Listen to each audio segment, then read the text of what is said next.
জয় জগন্নাথ। পুরী জগন্নাথ দেবের দর্শন তো আপনারা সকলেই করেছেন। চলুন না ঘুরে আসি পশ্চিমবঙ্গের পূর্ব মেদিনীপুর জেলায় দীঘায় তৈরি জগন্নাথ ধামে। জগন্নাথ ধাম যা বাঙালির কাছে পুরী, রথ হোক বা উল্টো রথ, সবই বাঙালির মহোৎসব। বাংলায় তৈরি এই মন্দিরটি জগন্নাথ ধাম দীঘার সমুদ্র সৈকতে অবস্থিত। এটি একটি ধর্মীয় হিন্দু মন্দির, যেটি পুরী থেকে মাত্র 350 কিলোমিটার দূরে এই মন্দিরটি অবস্থিত। সম্পূর্ণ মন্দিরটি পুরীর আদলে তৈরি।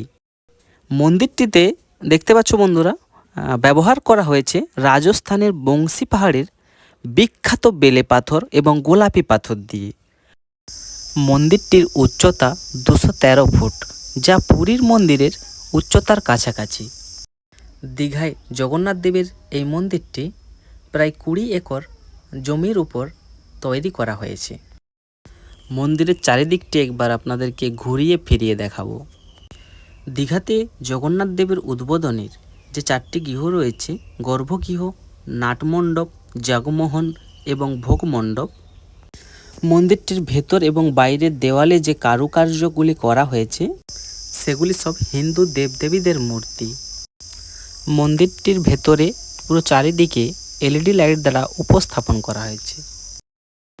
মন্দিরটির প্রধান দেবতা হলেন প্রভু জগন্নাথ দেব, বলরাম ও সুভদ্রা।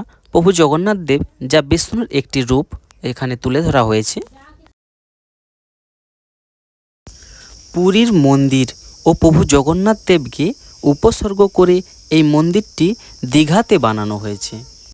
মন্দিরটির বাইরে এবং ভিতরে কলিঙ্গ স্থাপন করা হয়েছে। অক্ষয় তৃতীয়াতে এই মন্দিরটি উদ্বোধন হয়। পুরীর মন্দিরের মতো দীঘার তৈরি এই মন্দিরেও প্রতিনিয়ত ধ্বজা তোলার নিয়ম রয়েছে। এমনকি জগন্নাথ দেবের জ্বরের সময় 14 দিনের গৃহবন্দী থাকার নিয়মও পালিত হবে এই মন্দিরে। শুধু পুরীর মন্দির নয়, অযোধ্যার রাম মন্দিরের সঙ্গেও কিছুটা মিল রয়েছে দীঘার তৈরি জগন্নাথ মন্দিরের।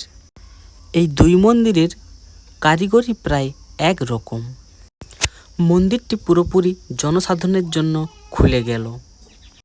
যদি আমার ভিডিওটি আপনাদের ভালো লেগে থাকে তাহলে চ্যানেলটিকে সাবস্ক্রাইব করবেন, লাইক করবেন, শেয়ার করবেন, কমেন্ট করবেন, আপনাদের রেসপন্স জানাবেন।